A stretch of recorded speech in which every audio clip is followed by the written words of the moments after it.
Hallihallo ihr Lieben, ich bin's wieder, eure Gabriele von Konga Bären Konga Crafts.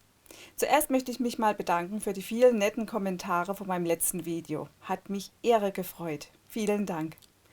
Nun zu meinem heutigen Video. Ich zeige euch, wie ich einen Gutschein-Organizer nähe.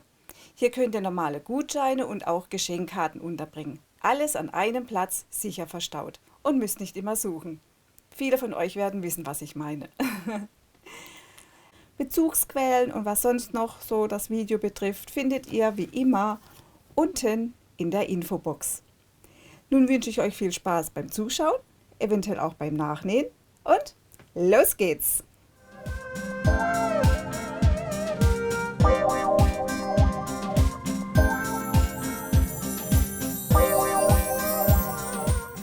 Die Zuschnitte.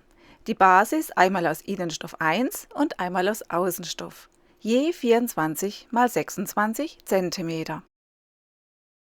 Den Kartenhalter aus Innenstoff 2, 24 x 49,5 cm.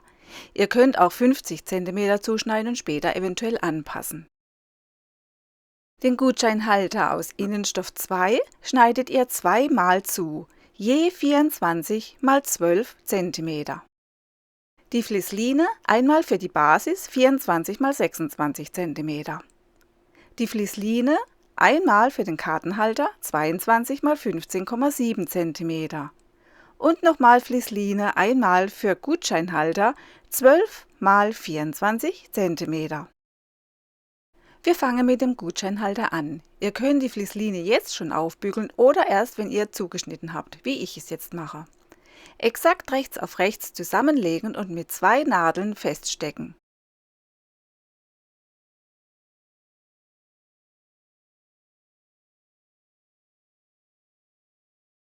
Also rechts auf rechts. Dann exakt zur Hälfte zusammenlegen, also die kurzen Seiten aufeinander legen und zusammenstecken.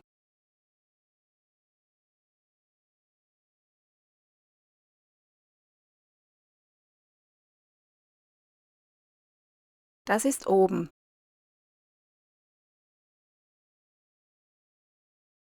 Und nun zeichnen wir eine kleine Mulde rein. Hier an der geschlossenen Kante nicht mehr als 1 bis 1,5 cm vom oberen Rand. Ich nehme 1,5 cm. Von der offenen Schnittkante ca. 2 cm zur Mitte gerade lassen und nun bei den 1,5 cm anfangen und die Mulde zeichnen.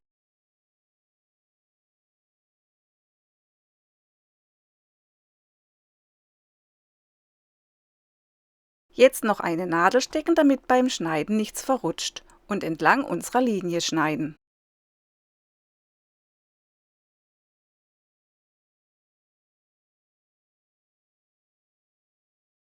Wenn ihr die Flissline noch nicht aufgebügelt habt, dann machen wir das jetzt. Dazu nehmen wir ein Gutscheinhalterteil und das Flissline-Teil. Darauf legen wir den Gutscheinhalter, so dass alles übereinstimmt, und zeichnen die Rundung nach.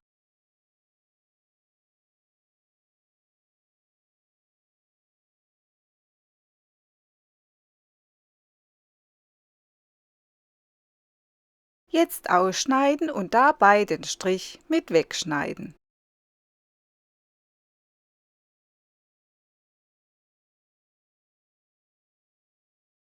Nun das Flissline-Teil mit der glänzenden Seite auf die linke Stoffseite des Gutscheinhalters gemäß der Herstellerangabe aufbügeln und zur Seite legen.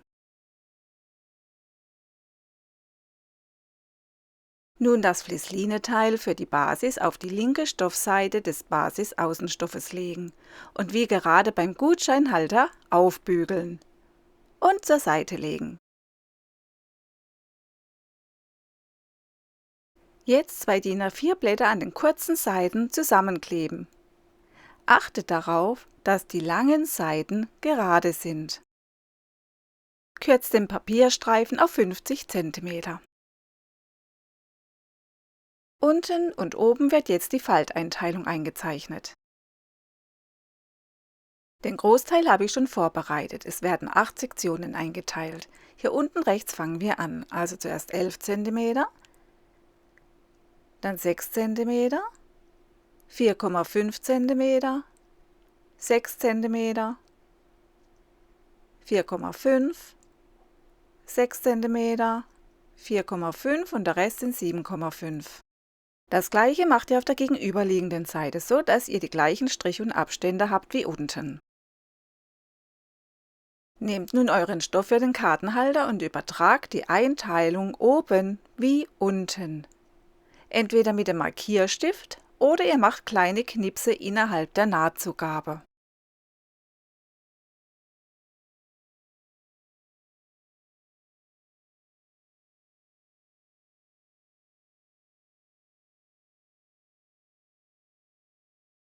Jetzt das Flissline-Teil für Kartenhalter auf die linke Stoffseite rechts bei den 11 und 6 cm aufbügeln, sodass oben, rechts und unten ein gleichmäßiger Rand stehen bleibt.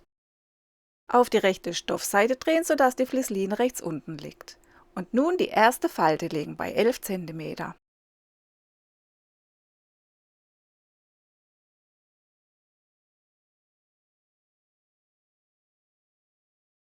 Schauen, dass hier alles gerade liegt. Und gut bügeln. Dies ist quasi eine Bergfalte.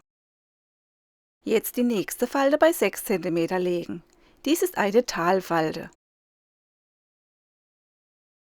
Und wieder gut bügeln. Und wieder zurückfalten bei 4,5 cm und bügeln. Das machen wir bis zum Schluss. So sieht es dann aus, eine Berg- und Talfahrt. Hier ist die rechte Seite, also 11, 6, 4,5, 6, 4,5 und so weiter. Und jetzt falten wir alles zusammen.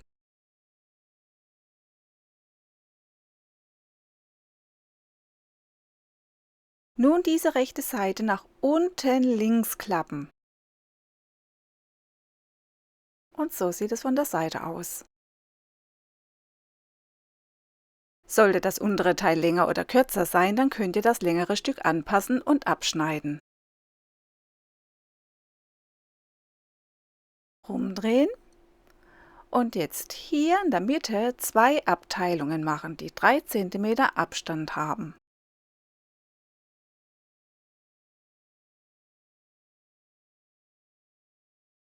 Dazu zuerst die Mitte ermitteln, das sind hier 12 cm. Keine Angst, dieser Stift lässt sich wegbügeln. Habt ihr solch einen Stift nicht, dann macht es am besten mit Kreide.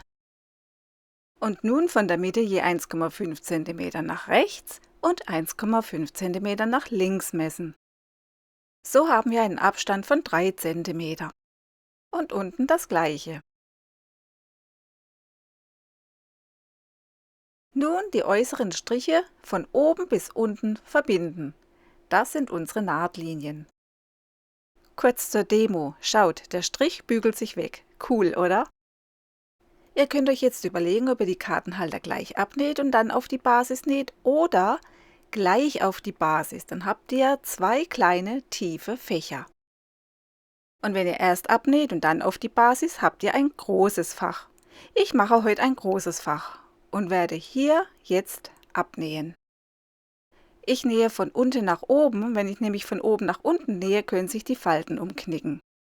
Ich nehme eine Stichlänge von 3,5.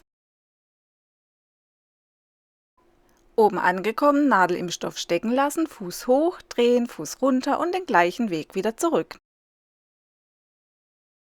Drüber bügeln und die rote Markierung ist weg. Nun die Basis aus Innenstoff 1 mit der rechten Seite nach oben hinlegen.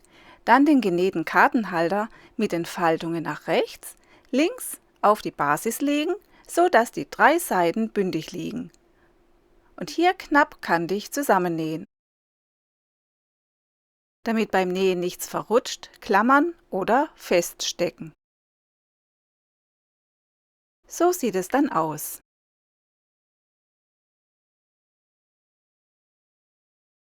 Nun zum Gutscheinhalter.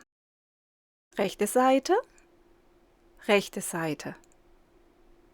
rechts auf rechts zusammenlegen, oben an der Rundung klammern oder stecken und mit einer Nahtzugabe von 1 cm hier entlang nähen, Anfang und Ende verriegeln.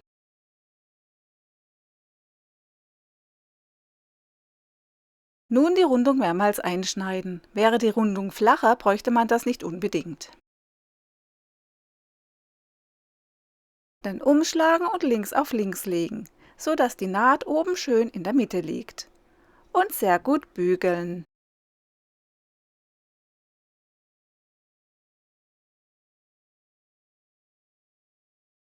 Nun die Basis mit dem Kartenhalter nehmen, den Gutscheinhalter mit der Flissline-Seite nach oben, rechts exakt auf die Basis legen und wieder so, dass die 3 Seiten bündig liegen. Klammern oder stecken und wie beim Kartenhalter knapp kantig festnähen.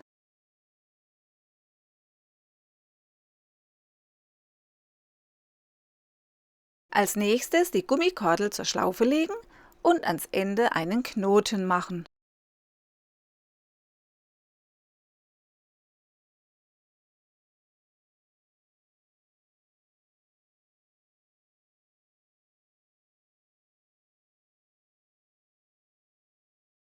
Die Gummischlaufe kommt hier auf der rechten Seite beim Gutscheinhalter hin.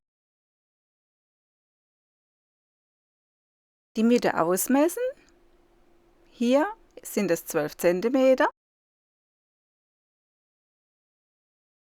und schon mal die Schlaufe auflegen. Die Basis aus Außenstoff rechts auf rechts auflegen.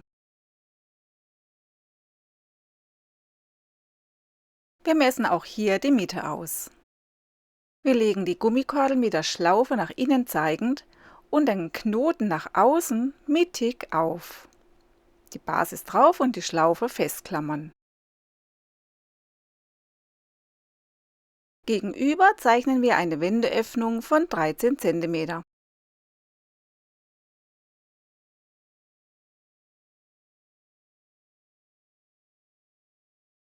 Ringsum zusammenklammern oder stecken. Jetzt mit einer Nahtzugabe von 1 cm zusammennähen. Bei der Wendeöffnung anfangen verriegeln, bei der Gummischlaufe zurück und wieder vornähen und bis hierher und verriegeln.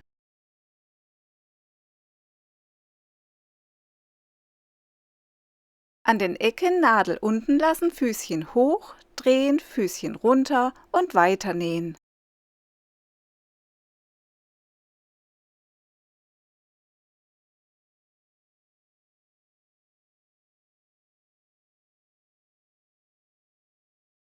Ihr seht hier beim Gummi zweimal genäht und hier die Wendeöffnung. Und jetzt müssen wir noch die Ecken abschneiden, aber nur bis kurz vor der Innennaht.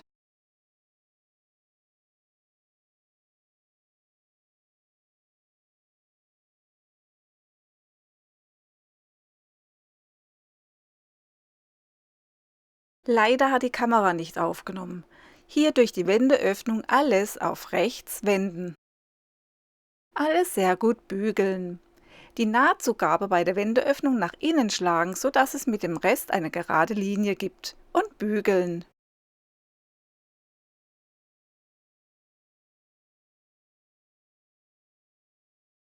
Um den Stoff zu schützen, könnt ihr auch ein Bügeltuch verwenden. Etwas nass sprühen und bügeln.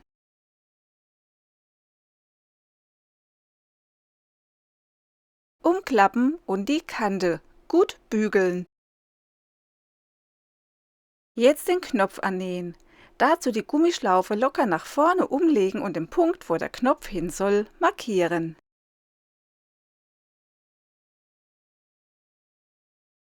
Faden in Nadel einfädeln, dann doppelt nehmen und einen dicken Knoten machen. Durch die Wendeöffnung könnt ihr bequem den Knopf annähen.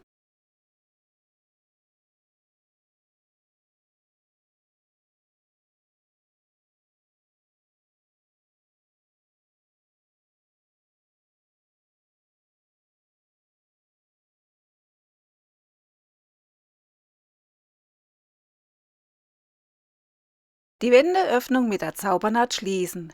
Den Link zum Video findet ihr in der Infobox. Ihr habt jetzt links ein großes Fach, dann 1, 2, 3, 4, 5, 6 kleine Kartenfächer und rechts ein großes Fach für Gutscheine. Nur noch mit euren Gutschein- und Geschenkkarten füllen und fertig. Ich hoffe, es hat euch gefallen und vielleicht bis zum nächsten Mal. Tschüss!